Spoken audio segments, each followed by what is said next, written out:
wife, my partner, my everything. He means nothing to me. I feel nothing when he walks in the room. And just like that, I stopped breathing. I wasn't supposed to hear it. She didn't know I was home early. Didn't hear the door close or the way I kicked my shoes off quietly like I always do. She was talking to someone, a friend, I thought. I hoped. But that word, nothing, it kept echoing like it had weight, like it had history. I stood there frozen. I didn't move, didn't cough, didn't break the moment. I just listened. She kept going. Said I was polite, predictable, and easy to manage, like I was a spreadsheet. She didn't feel like updating anymore. And the worst part, the way she said it, flat, bored, done. It wasn't even cruel. It was indifferent, cold like bathwater that had been left too long. That was when it hit me. She wasn't just venting. She had already checked out. I didn't confront her. I didn't finish my coffee. I didn't even look into the room. I turned around, walked back outside, and drove off. Quiet, calm, like someone heading to the grocery store instead of away from everything they thought was true.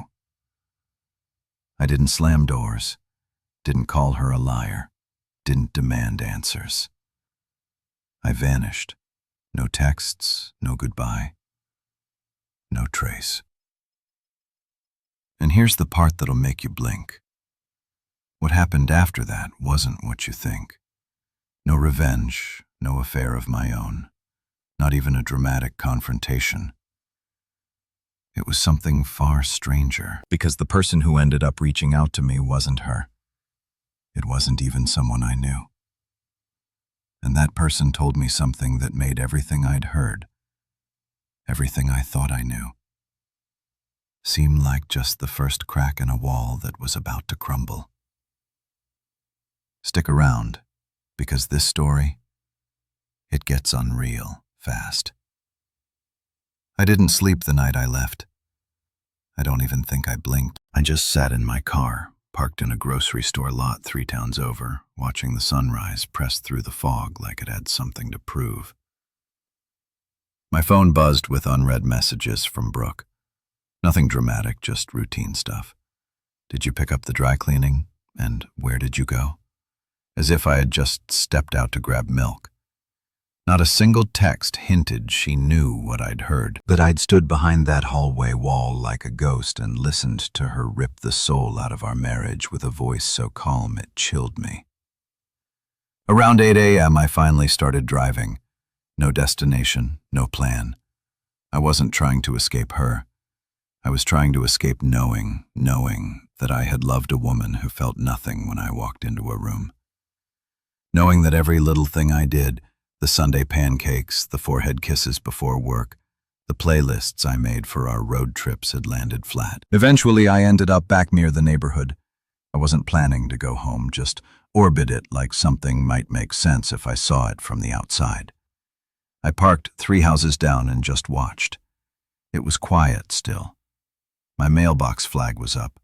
Odd, considering I hadn't sent anything. Curiosity tugged at me. I walked up the driveway, staying low behind my neighbor's hedges. It was dumb. I felt like some detective in a low-budget crime show sneaking around his own life. But then I saw it, a note taped to the windshield of my truck. I recognized the handwriting immediately. It wasn't Brooke's. It was Dylan's. Dylan is my wife's coworker. Marketing department. Sleek suits, coffee breath, fake laugh. I never liked him, but I never had a reason not to. He was always around. Too helpful. Too available. I chalked it up to office politics until now. I yanked the paper off the windshield, unfolded it, and read, "You don't deserve her silence. Meet me. 4 p.m. Glenmore Park near the fountain. Come alone." My hands trembled as I reread it. The wording wasn't threatening. If anything, it sounded apologetic. But what the hell was Dylan doing leaving notes on my truck? How did he know I was gone? Had Brooke told him? Had they been together that night? A part of me didn't want to go. I wanted to rip the note up and disappear for good, but the other part, the part that had already heard my wife say I meant nothing, needed to know what else I hadn't heard. At 3:58 p.m., I parked near the rusted fountain in Glenmore Park. The place was nearly empty. A mother with a stroller, a jogger. No Dylan. I almost thought it was a setup, a cruel prank to twist the knife a little deeper. But at 40:04 he showed up, and he didn't look smug. He looked terrified. He sat beside me on the bench, didn't say hello, just pulled out his phone, opened a voice recording app and pressed play. Brooke's voice came through instantly, clear, angry, desperate. No, he can't find out, Dylan. He's not supposed to know any of it. If he ever figures it out, if he hears the truth, it'll ruin everything. You promised me. We were never supposed to talk about it again. My breath caught. I turned to him, but Dylan just shook his head slowly. There's more, he whispered. A lot more. But you need to understand something first. And then he told me the one thing I never expected to hear. Something about Brooke's past. Something she had buried so deep that even she had started believing it never happened. And that one secret? It changed everything. I stared at Dylan like he had just told me this guy was a lie. I don't know what I expected when I came to that park. Maybe a confession about an affair, or a plea for forgiveness, or some twisted attempt to convince me to walk away quietly. But nothing could have prepared me for what he said next. She wasn't supposed to marry you, Dylan said, eyes on the fountain's cracked base, voice low. She was supposed to disappear. At first, I thought it was metaphorical, like she had cold feet once and stayed out of convenience.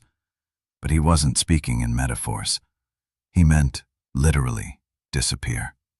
11 years ago, he continued, Brooke was under investigation.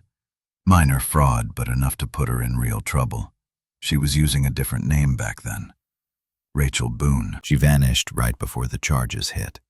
Changed her hair, moved cities, switched jobs, and suddenly she's Brooke Trenton, married to a sweet guy with a clean record and a stable income. I felt the blood drain from my face. You're lying. He handed me a folder from his bag. Inside were printouts, old driver's licenses, grainy social media screenshots, a local newspaper clipping from a city I'd never even heard of. There was a blurry photo at the bottom. A woman with darker hair, heavier makeup, but I couldn't deny it. It was Brooke. I didn't know at first, Dylan said, but a few months ago someone from her old life showed up. A guy named Warren said he used to be involved with her, said she stole from him too. My head spun. The woman I had built a life with, celebrated anniversaries, decorated Christmas trees, mourned her grandmother with, had another name, another identity, another life. But why tell me now? I asked, my voice shaking. Why not go to the police? Dylan hesitated. Because she's not running anymore. She's doing something worse. She's preparing to burn it all down again. And you're part of that fire. Warren came to her last week. He threatened to expose her unless she paid him off. She didn't have the money, so she made a decision, a cold one. He swallowed hard. She's planning to pin it all on you, Ellis. The finances, the fake accounts. She's been slowly moving things, putting them under your name. I tried to stop it. That's why I recorded her. She has no idea I know everything. My world tilted. I remembered little moments that had made no sense at the time. Strange bank transfers Brooke brushed off. Calls she ended abruptly. Letters she told me were junk. I remembered how recently she'd been overly affectionate, asking weirdly specific questions about my work laptop, trying to get into accounts she never cared about before.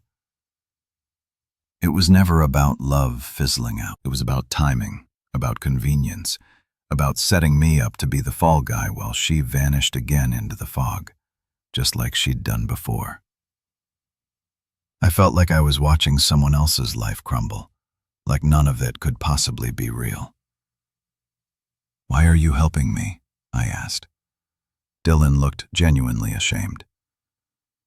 "Because I was in love with her too, and I thought I was different. But she used me, same as she used Warren, same as she's using you. I want out and helping you. That's my way to do it without her burning me down too." I didn't know whether to punch him or thank him. My fists clenched, but I forced myself to breathe. Then he added one more thing, something that knocked the air out of my lungs.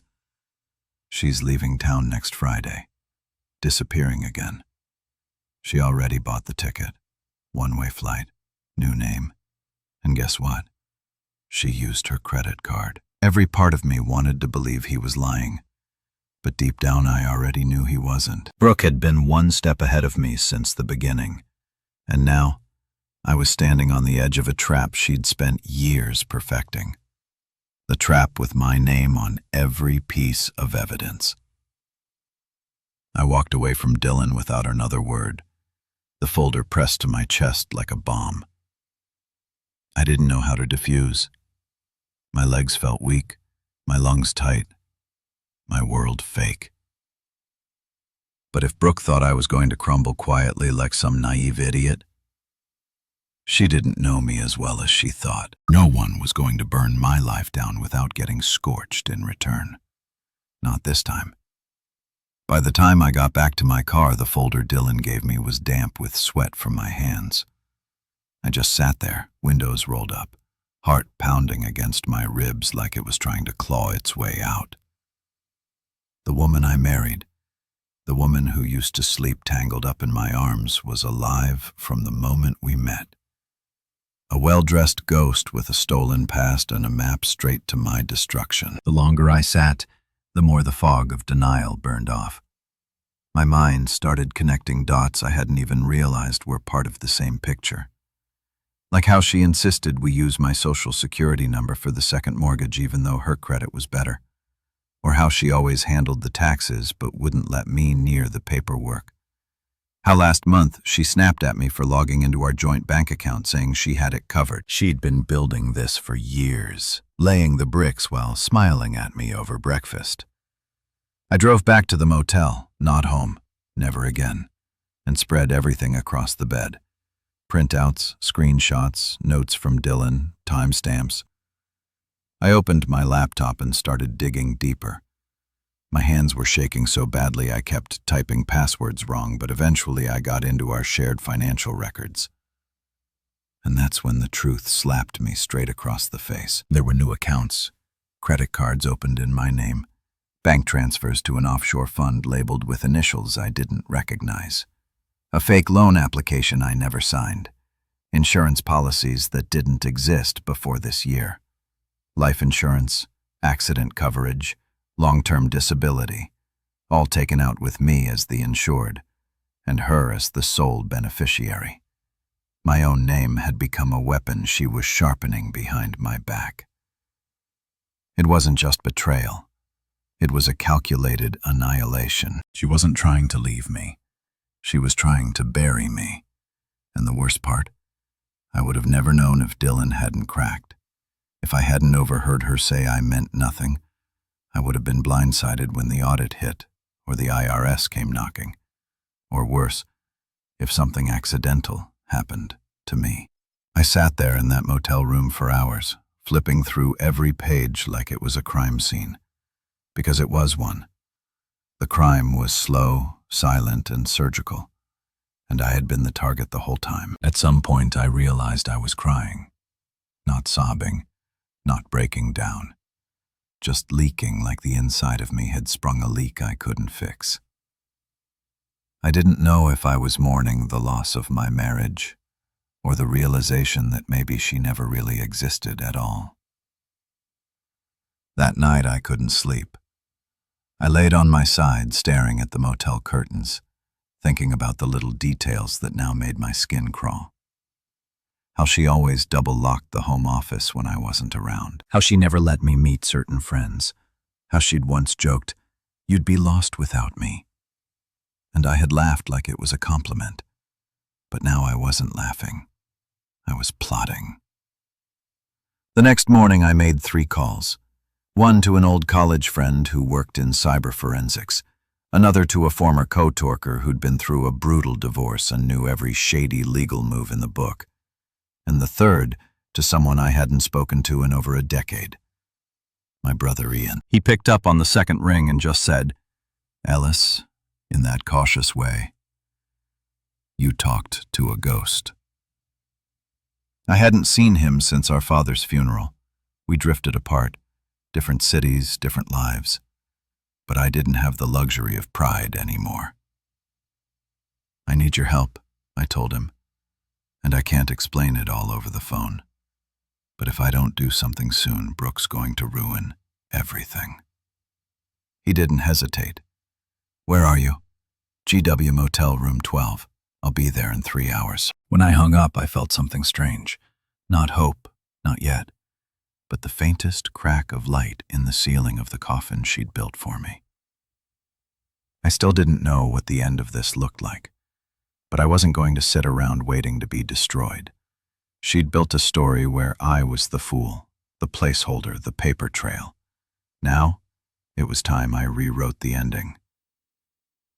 When Ian arrived at the motel, I barely recognized him. He looked older, sharper. His hair was longer, streth with gray, and his clothes were the kind of clean-cut rugged that screamed ex-military, now running security for oil rigs.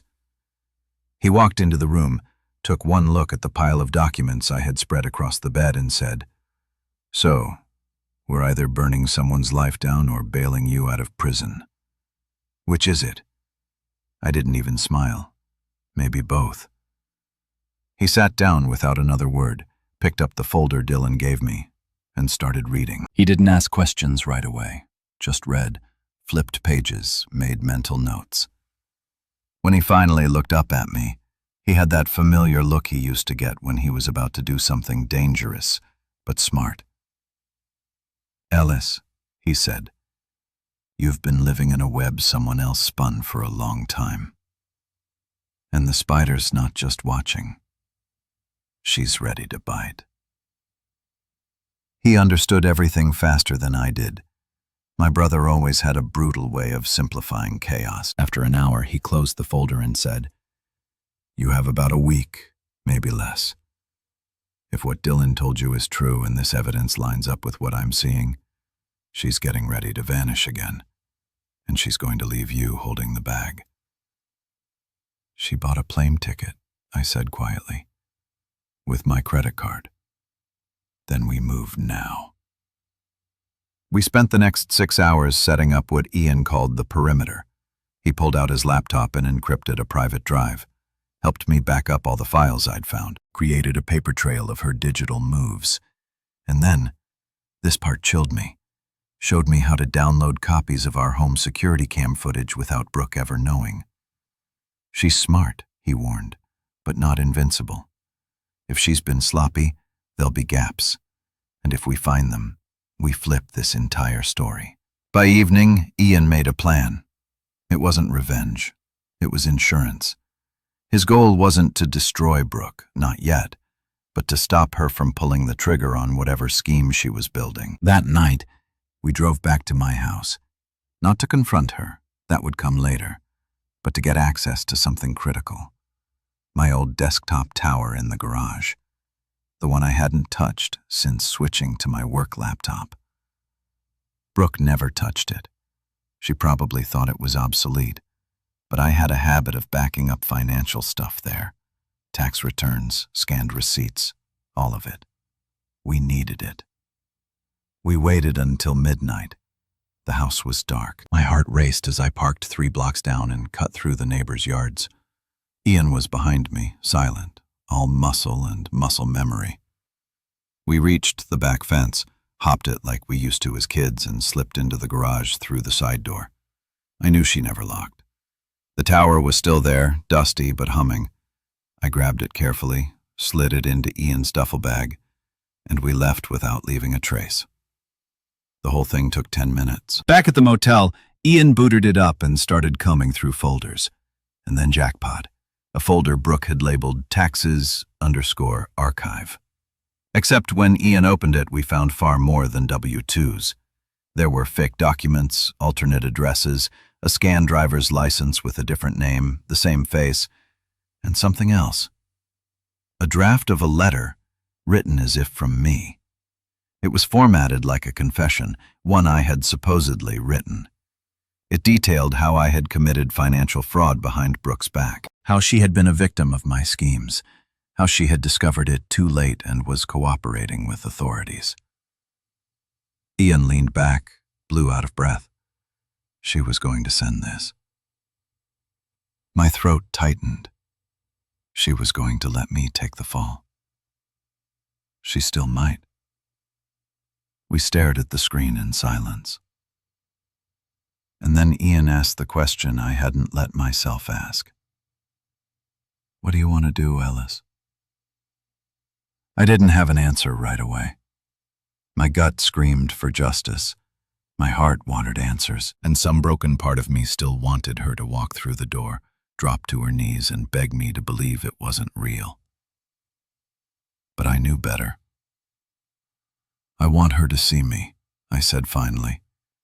Not as the nothing she thinks I am, but as the man who didn't burn quietly.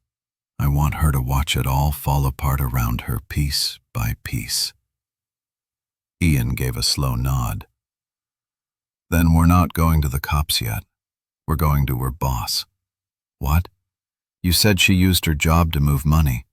Falsified documents. You think they'd want to know they're harboring a fugitive with a second identity? We hit her from the inside. Shake the walls. Then, when she starts scrambling, he smiled.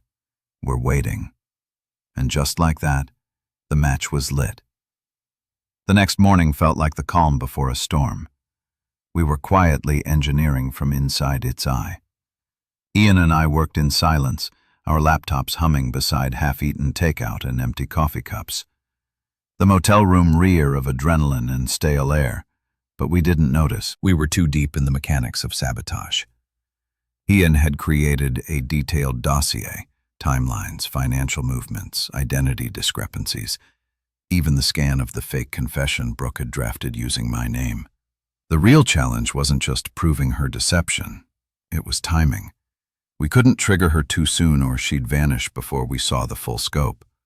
We needed her to panic, to misstep, so we targeted her job, not maliciously, not with wild accusations, but strategically. Her employer, Fench Solutions, was a boutique consulting firm known for working with sensitive data. Ian helped me compose an anonymous whistleblower email that was nearly surgical in its construction. No rants, no emotion, just fact after fact. Highlighted internal risks, potential federal implications, and attached several redacted documents. We used an encrypted Dropbox with an untraceable return path. The subject line, urgent, identity fraud and internal risk, Brooke Trenton, alias Rachel Boone. We sent it at 6:47 a.m., just before their weekly operations meeting. Then we waited. By 9:15 a.m., her phone started ringing. I hadn't powered mine on for days, but Ian had cloned her activity through a spoofed backup from my home Wi-Fi. We watched the activity spike. Call after call from Farron HQ, Shannon HR, and Rebecca OPS. Then came the texts. First 1, then 3, then 13, all unread. Then suddenly radio silence. She'd gone dark. She's in damage control mode, Ian said, leaning back. She's either spiraling or plotting, but it didn't stop there. Around noon, Dylan messaged me again. Dylan, Brooke just called. She's unhinged. She thinks someone's watching her.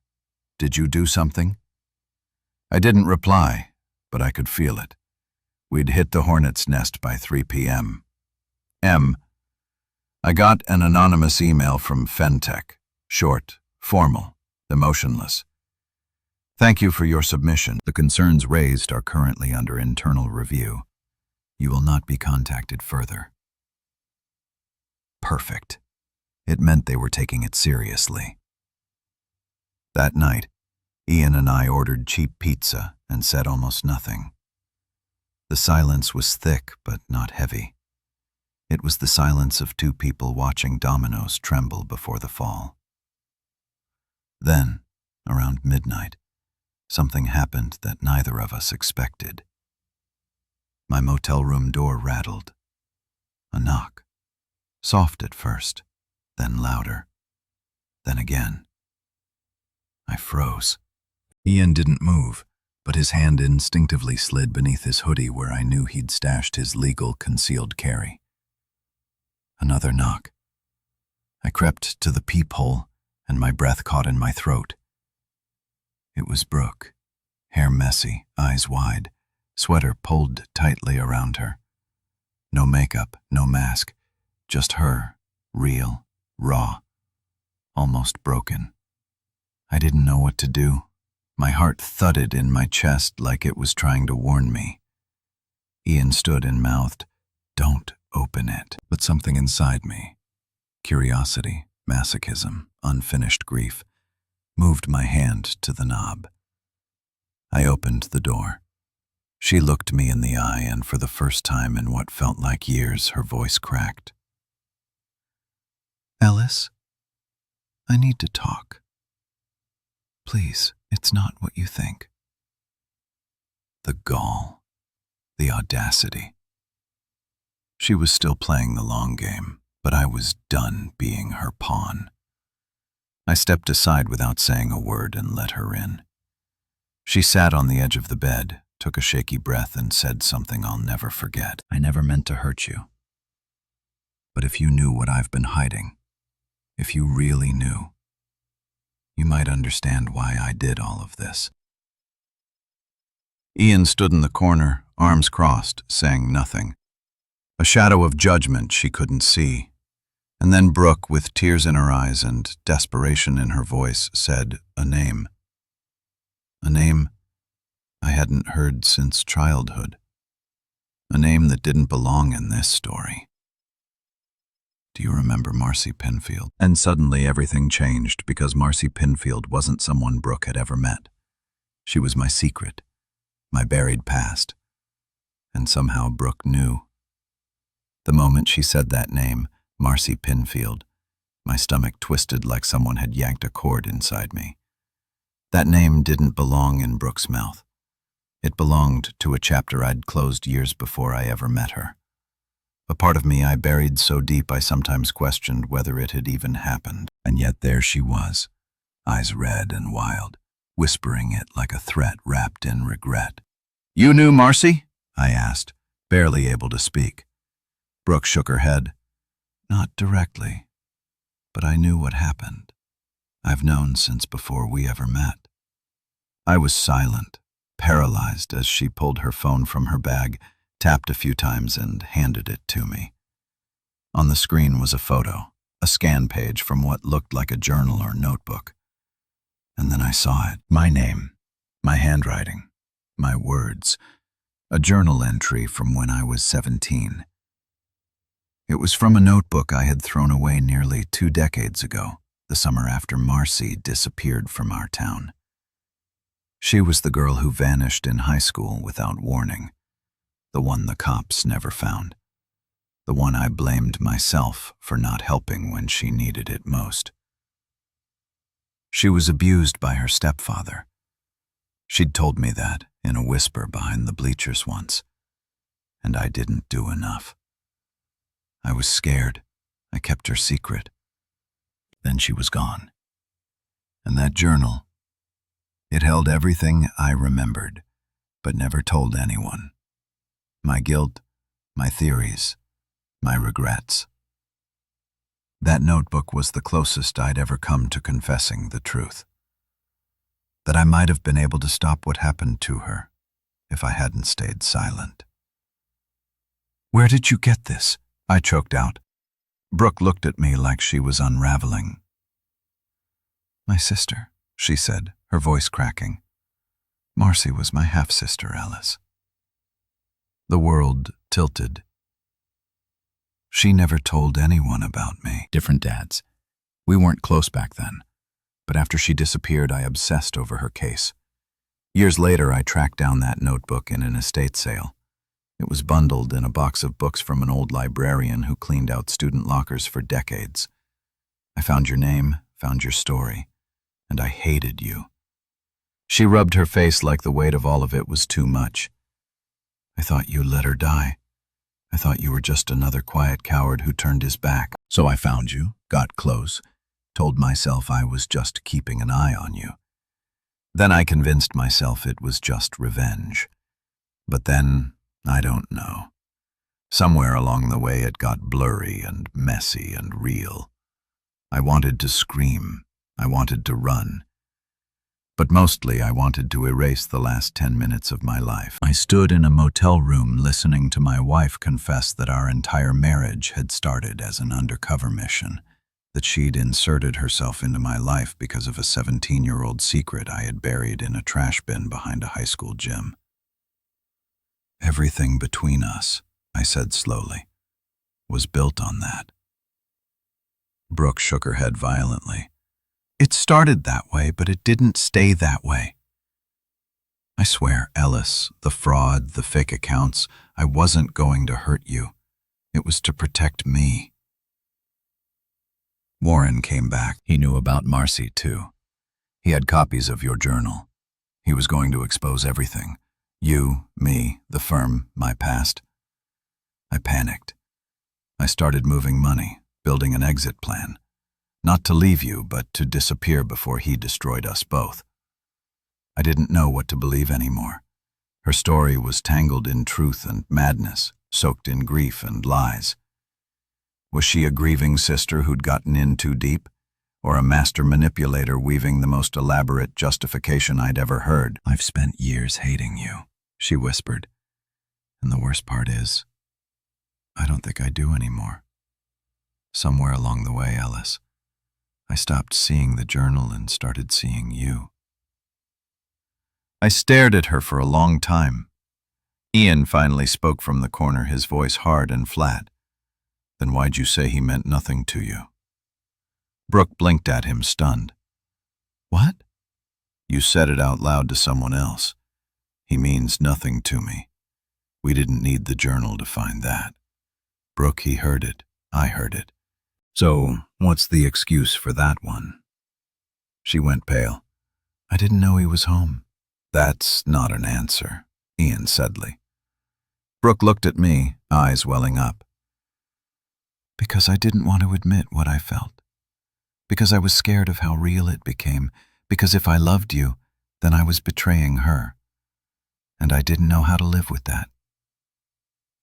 Silence filled the room like smoke. And then finally I spoke.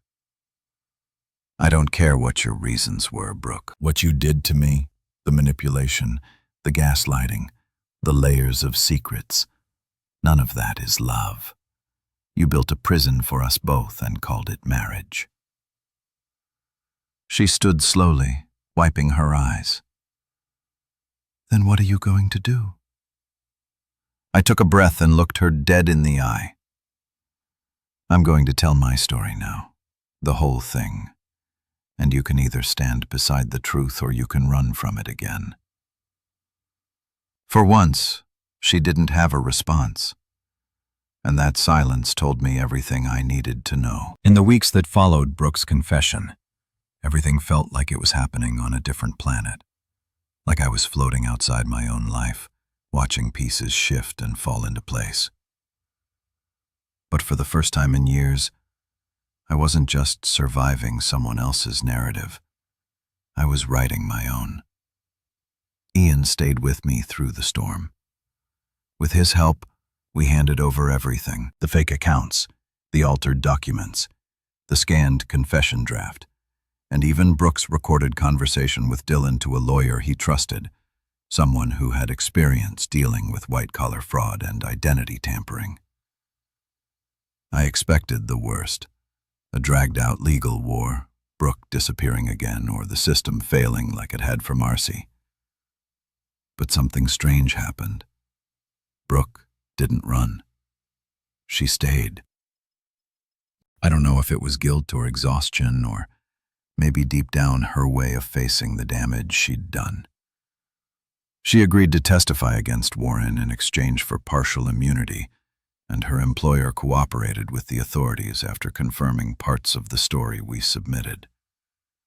The fallout was messy, public, ugly, but I stayed out of it, quiet, focused because I had something else to do.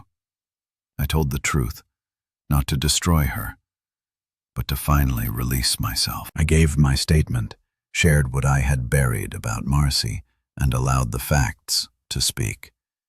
And somewhere in that process, the weight of those 17-year-old regrets began to lift. I had spent my life apologizing in silence for something I hadn't caused but always carried. Now, I finally let it go. Brooke and I finalized our divorce quietly. No lawyers yelling across tables, no revenge. Just 2 signatures and a final moment of silence between 2 people who had been tangled up in grief, mistakes, and confusion for far too long. She moved out of state shortly after. I don't know where, and I didn't ask. As for me, I'm still rebuilding, but for once I'm building something real. I moved into a small apartment near the water, got a rescue dog named Jasper, and even picked up journaling again. Not to confess guilt, but to track progress, clarity, peace, and strangely enough, I'm okay. No, more than okay. I'm free. To anyone listening, sometimes you don't realize how deep someone's shadow is until you finally step out of it. And when you do, the light doesn't just hurt, it heals. Thank you for walking through this story with me. Now, I'd love to hear from you. What's the most shocking secret you've ever discovered in a relationship? Or maybe a moment when someone's mask slipped and everything changed? Share your story in the comments. You never know who might need to hear it. And if you're new here, make sure to follow Reddit Confessions for more unbelievable true stories from people just like you. Stay curious, stay kind, and never underestimate the power of walking away quietly. Until next time.